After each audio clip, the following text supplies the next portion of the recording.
Hello, and welcome to a tutorial on how to work trade centers and trade routes in Victoria 3's 1.9 update.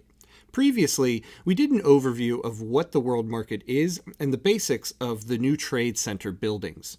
In this video, we're going to take a country from game start and show how to create profitable trade routes and lead a company into prosperity utilizing trade. I'll show how to increase your trade advantage and what the benefits of that are. For our example in this video, we're going to use Sweden and create a trade network around their most valuable export. Many of you feel bad for this lamb. That is because you're crazy. It has no feelings, and the new one is much better. No, not that one. The new Ericsson R380. We call it a smartphone. Not that one. It's long, it's big, it's heavy, it's wood. It's long, it's better than that, it's good. That one. We're going to create a profitable logging industry built around exports and the Swedish Forestries company. This is an industry you can build up at game start, and Sweden is positioned to be very profitable from it. This is not going to be a starting steps video for Sweden. I'm going to jump around the run and only show moments that are important to our trade and companies, as that's the purpose of this video. If you'd like to see more of a starting steps video for Sweden or any other country, leave a note in the comments. Let's get into it. To start, let's take a look at the trade centers we already have. We currently have trade centers in 3 states, Svealand, Gotland, and Scania. With the implementation of trade centers, one of the big questions of this update has been, do you build multiple levels in one trade center or build one in every state? Remember, a trade center can import goods and those goods sell for the local price in that state. So there is a benefit to having one in all of your states. However, trade centers can also benefit from throughput bonuses. One of the outputs for a trade center is trade capacity. Trade capacity affects how many units of a good can be traded each week. Normally, to increase trade capacity, you have to build more levels of the trade center. This comes with more employment needs, which means higher wage costs on the input end. With higher throughput, you can get more trade capacity and trade more units of a good for the same wage cost.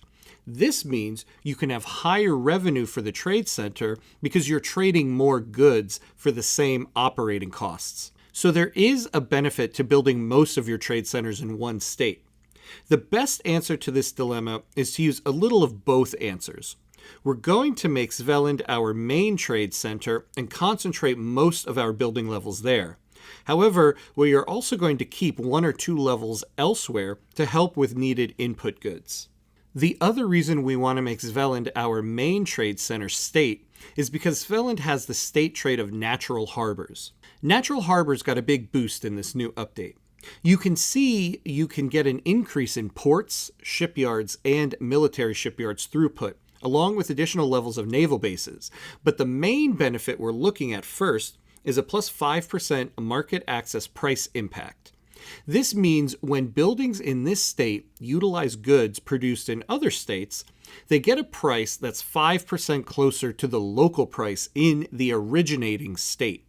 A 100% MAPI means the local price of a good in one state is the price of the good in all states. So the closer you can get MAPI to 100% in a state means the cheaper the good will be. The most important benefit here is the plus 15% trade capacity. Every level of trade center in this state will be able to trade more goods because it'll have higher trade capacity. One thing I like to do is keep my trade centers pinned to the outliner. You can do that by doing this. You click on this button and then click Pin to Outliner. And we're going to do that for all 3. And now we'll be able to see all 3 trade center buildings on the right side here. We'll be able to easily see what the level of employment is and also what the level of the cash reserve is for each building. But even more importantly, we'll be able to very easily see what the level of productivity is in all three of those trade centers. Let's take a look at the trade center in Svealand. We want to start exporting wood. Right now, we're exporting hardwood, but not wood. When we take a look at our market, we see we have an excess of 107 wood. The first thing we're going to do is add a subvention on the good to get the trade centers to export it. We're going to add a maximum tariff on the import to make sure we're never importing it. This way, when we have more need, our private sector will build more logging camps. Then we're going to add a low subvention to the export to incentivize the trade centers to start exporting the good. Up top on the tabs, let's take a look at the world market and see who is importing it. The main importers are the Dutch and the Egyptians. The main exporter are the Russians and the Ottomans. We need to incentivize the Dutch and the Egyptians to buy our wood. The first thing we'll do is create interests in those regions. When we go back to the trade center in Svealand and look at the tooltip for trade advantage on hardwood, you'll see we're losing 3.06 points of trade advantage for not having an interest in the relevant market of Great Qing. So having an interest in the region of the largest importers of a good will give you additional trade advantage. We can declare 4 more interests. So the first 2 we're going to declare is an interest in the Rhine for the Netherlands and an interest in the Nile and Arabia for Egypt. We could only declare an interest in the Nile for Egypt, but if we look at the goods potentials map for wood, we see that there are no options for logging camps in the Arabian Peninsula. That means these smaller countries are always going to be looking for imports.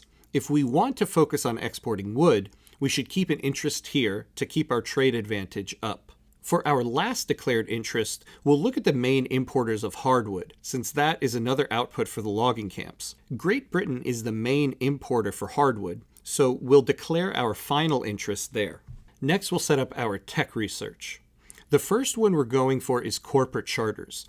This is the first tech that will give you a company. We'll need to finish researching this before we can create the Swedish Forestries company. Next, we'll add intensive agriculture because Sweden doesn't have access to cotton plantations, so our only internal source of fabric will be livestock ranches.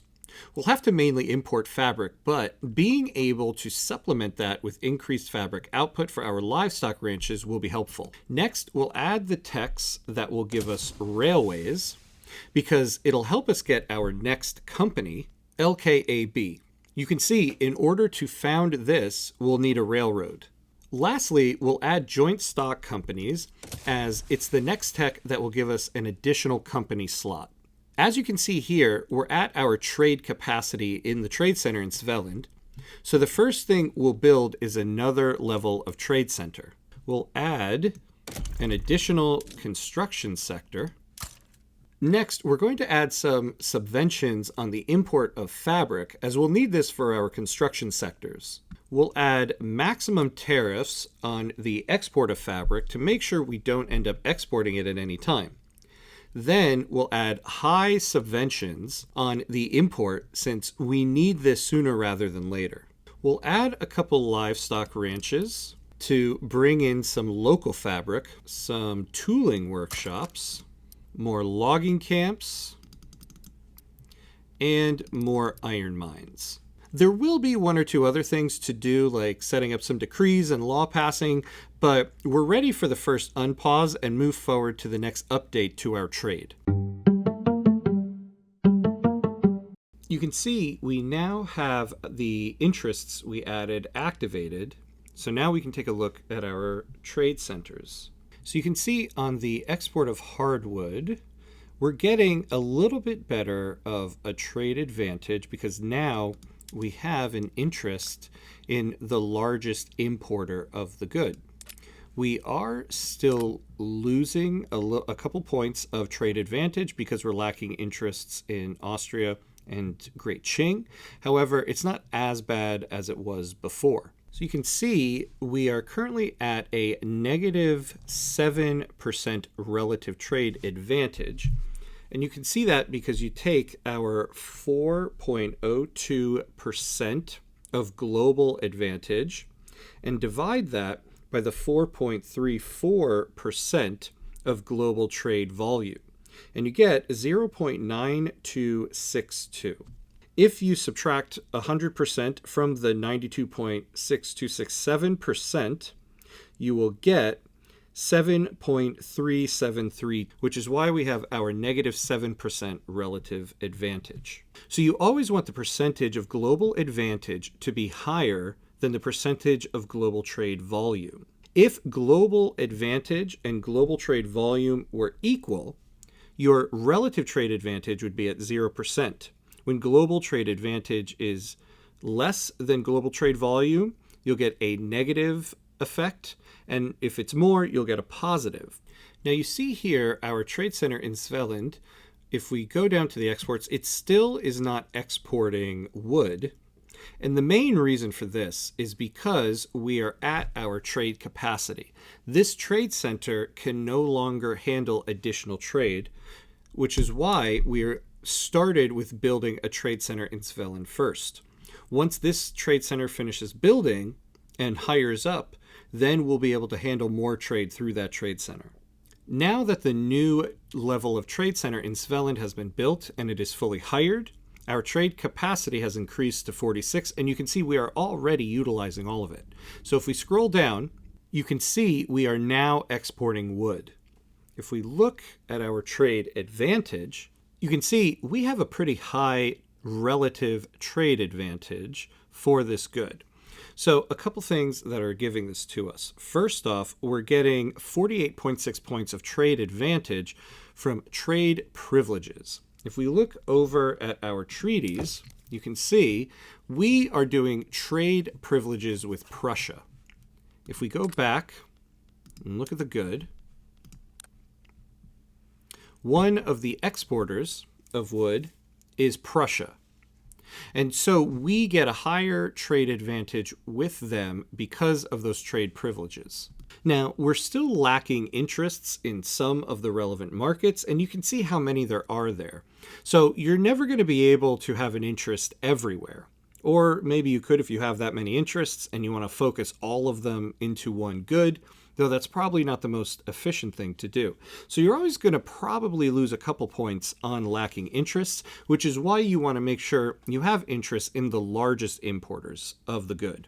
We're also getting plus 25% trade advantage because of mercantilism. And then lastly, we get plus 2% because of our trade capacity of 46. So you can see as we expand this trade center and have more trade capacity, we'll get a benefit to the trade advantage generated from this trade center.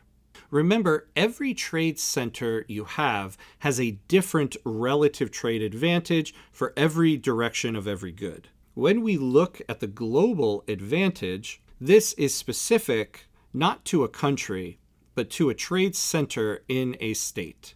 Now, when we look at our market, you can see the amount of excess wood we have is going down. So what we need to do is make sure that we are building additional levels of this trade center.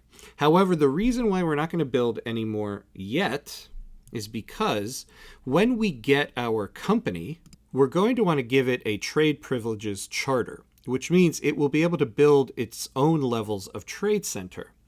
Any level of trade center that this company owns will get additional trade advantage for the import or export of the goods that it produces, and so specifically wood. So we will wait until we get this company to start expanding the trade center in Svealand. Another thing we can start doing in order to boost our exporting of wood is to start looking at making diplomatic agreements with countries for trade privileges. Remember, the Dutch are the biggest importer of wood at the moment. So getting trade privileges with them will give us a boost to our trade advantage and give us a bigger share of their import of wood. We can see here that if we arrange this agreement, we get trade privileges, we do a defensive pact, and unfortunately we owe them an obligation, they will accept this treaty. And we've set it for 25 years. So we will have 25 years of boosted trade advantage with any trade going to and from the Dutch. So we'll send this proposal and see what they do. And they accepted it. Let's take a look at our trade centers. So now you can see we've gotten a major boost to our relative trade advantage for the export of wood. When we look at trade privileges, now we are getting the 55.6 points from our agreement with Prussia, but now we're getting an additional 33.1 from the agreement we just made with the Dutch, bringing our overall trade or relative trade advantage to plus 49%. And you can see that gives us a plus 12% to the export price. Something to keep in mind too is that, remember, we added subventions on some of the exports here. And so remember, you will be paying money for this. And so if you take a look, we are paying subventions on fabric because we're going to need more of that in our market. But remember, we added subventions on the export of wood in order to incentivize the trade centers to start trading it. However, we now have a very big relative trade advantage, so we might not necessarily need to spend this anymore. So we're going to go back to our market and remove the subvention from the export to save us a little bit of money. We're still not going to tariff it because we do want to keep these exports as profitable as we can for the trade center. This doesn't mean we won't at some point in time explore the idea of tariffing it if our budget needs it, but right now we don't actually need it in our budget, so we will keep the tariffs and subventions at zero for the export of wood. So we just passed colonial exploitation, and the main reason we did this is because when we look at our companies list and we look for the forest company, you can see one of the buildings that you're going to be able to build is our rubber plantations. So at some point in time, we're going to give this company a colonization charter so that they can start colonizing a place that will eventually have rubber. Always be on the lookout for scams, like the French are trying to do to us right now. If we sign a non-colonization agreement for North Africa and allow them to build in our country with investment rights, they will give us 35 units of furniture a week. Sorry, France, Sweden does not need your furniture, of all things. So we got intensive agriculture from TechSpread, and so now we will be able to increase the amount of fabric created in Sweden by going to intensive wool gathering, which will help us have to import a little bit less. See, the idea is we want to be able to utilize as much of our trade capacity as we can on exports. And so the more you use on imports for goods that you're missing in your market, you can think of that as money that you're not making on your exports. The trade center makes money on these imports. This is true, but we want to be able to export as much of this good as we can. So the more that we can create fabric in our market on our own, the less we're going to have to use it in our trade center. So we now have corporate charters and we can create our first company. So we can click up here and we can see we already have the Swedish Forestries company ready to be created. So let's create that. Take a look at it. So a couple things we want to look at first is, one, let's take a look at who our executive is to see if we're getting any benefits from this person. Daniel Franson. So lucky us, we get inexperienced, but it looks like there's nothing that affects the company. And then ambitious, you can see we now get a plus 5% throughput to any building that the company owns, which is going to be very, very beneficial. So they now own 5 levels of logging camp in Svealand. And so if we take a look, they now have a 56% throughput bonus, which is fantastic. We get 26.6% from the company, and you can see we're getting the plus 4% from the executive. And then as well as plus 20% because of the state trait of Scandinavian forests from Svealand. So if we put our mouse over one of these, you can see we have 3 free company charters we can add to this company. So the first thing we want to add are trade rights so that they can start building trade centers. We also see that we can allow this company to start building tooling workshops, which means tooling workshops owned by this company will get the same throughput bonuses. So we will add that. We also want to add monopoly rights on logging camps because we want as many of them owned by the company as possible. Now, I had mentioned earlier about why we had past colonial exploitation. And so again, remember, this company will be able to build rubber plantations. So we're going to want a piece of land that has rubber. Right now, we can't give any colonization rights to this company because we don't have a declared interest anywhere that has any colonizable land. So let's go back to our declared interest, and we can see we've gained a few. So we're going to have to take care of that.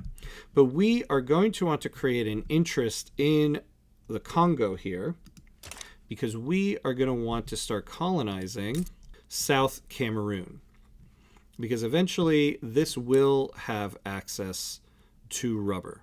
Let's create an interest there. And then after the period of time it takes for that interest to build up, we'll be able to use 100 authority to add the colonization rights charter to this company. And now we can start looking at getting the maximum prosperity for this company. And so you can see right now we can get up to 84. We need to make sure that this equation right here, that this can equal 100. We are not going to be able to be prosperous until we get 100 prosperity, and you can only get as much as is your prosperity target. Right now, we're at 84 mainly because this is a small company. As you can see, you get additional prosperity target added from how many staffed building levels you have. This company just started, so it only has 5 staffed building levels, and so we have to wait until they attain more building levels. And so you can see we actually very quickly reach a prosperity target of 100 because of the productivity of our logging camps here, which is very unique. Remember, these logging camps are being compared to, the productivity of these logging camps are being compared to the productivity of logging camps around the world. And so the global productivity of logging camps around the world is 8.7. Ours are very high already because we are exporting so much wood. And so we are already hovering close and around 100 target prosperity. So now we have our interest in the Congo activated. And so you can see we now have the option to do colonization rights. So we click that and you can see South Cameroon. Now we can spend 100K in order to build the port to connect it. We'll say yes. And now if we go down here, we now have Swedish South Cameroon. So let's unpause for a moment and let this build up. So now that we have people employed in the port, it is now connected. So this is going to expand, and when we finally complete the expansion of this state, the Swedish Forestries company will now become the country in this state, similar to what is happening with the Hudson's Bay Company. So now you can see in our private construction queue, our company has started to build, and it's going to build a trade center in Gotland, which is excellent. The trade center there will be owned by the company, which means that trade center will also now get a benefit to trade advantage on the export of wood because it is owned by the company. Now you can see our company owns a trade center in Gotland. So let's take a look at the trade center. We scroll down to the exports, and you can see we are now getting a plus 70% relative trade advantage on the export of wood here. And you can see one thing that is adding to our calculation of trade advantage are the trade rights that we gave them. And now you can see if we look at wood on the world market, we are slowly getting closer to the level of export that the Russians had started out with. We're now at 120 units being exported. However, we can now see that the United States has become the leading importer of wood, along with the Swiss being the second. So we might need to start thinking about getting some type of trade privileges with either of those countries. So remember, we were able to declare 2 more interests before, so now we will declare an interest in the United States. However, we can't declare an interest in Switzerland yet because it is neither coastal nor adjacent to any of our natural interests. So now, if we look at the United States to see if we can get some type of trade privileges with them, we can add trade privileges, and we can add in something that says we won't tariff fabric with them for the length of this agreement. And if we add in, unfortunately, owing them an obligation, we do get a 60% chance of this being approved. Now, having 25 years of trade privileges with the American market will be very beneficial to us, especially for the export of wood. So we will give this a try and hope for the best. And we can see it was approved. So we are now getting trade privileges with the United States. And so now when we go back to our trade center, you can see we're at plus 70% relative trade advantage. And from trade privileges, we're now getting an additional 11.1 points from the Swedish-American Trade Privileges Agreement. We now just had the interest in New England become active. And you can see, since the Americans are the biggest importer of the good, our relative trade advantage has now jumped up to 82%. You can see we have the ability to create another agreement to get trade privileges with Great Britain, another very large market. And this one, we are giving them a power block embassy, which isn't necessarily such a bad thing to give away, though it does give them a little bit of leverage over us, and we won't tariff liquor with them. So with this one, we're not sure if it's not guaranteed it'll pass, but it's a 60% chance. And so having trade privileges with the British market will be very beneficial, so we'll give this a try. And we can see it went into force. Now you can see we've added a bunch of iron mines to our building queue, and that's mainly because we've noticed we've reached a little bit of a snag in terms of reaching prosperity. So when you look at your list here and see what buildings are underperforming, so some of the trade centers in Norway that they own, but also the tooling workshop in Scania has a very low productivity. One of the inputs, both of the inputs for tooling are iron and wood. Now we don't want to build wood in Scania or anywhere else because we want the company to do it. However, we can build iron in order to make the price of iron a little bit cheaper, which will increase the productivity of this company. The other option we could do is not use iron here. And so for now, we will do that in order to raise the productivity a little bit. And then once we finished building more iron to make the price of iron a little better in our market, then we'll switch it over so that we can try to get our target prosperity back up to 100. Now, one thing that has been hurting this company is the trade center in northern Norway. So if we take a look at this, we can see The price of merchant marines are pretty high in this state. So when we take a look at our market, we can see we haven't really kept up with the price of merchant marines. So we're going to want to build some ports. We can see Svealand is having some infrastructure problems. And so that is an excellent candidate to build an additional level of port. So you can see we have now fixed our productivity for our company, and it is about to reach prosperity. And so now our company is prosperous. So we get the benefits that are added here, but the other benefit is that now that the company has reached prosperity, we can lose prosperity down to 75. So as long as we keep our prosperity at 75 or above, the company will stay prosperous. You can also see in our trading center, we are at a plus 87% relative trade advantage for the export of wood. And so you can see we have vastly improved our exporting of wood here, and yet we still have more to go. Now you can see how we can increase our relative trade advantage and use companies to become dominant in the export of certain goods. You can play around with this as you get more company slots to create specific company supply chains for them to build off of each other. If you have any questions, leave them in the comments.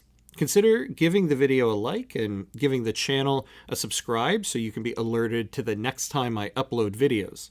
And drop into one of my Victoria 3 live streams to let me know if the video was helpful or not. That's it for now, and as always, be awesome.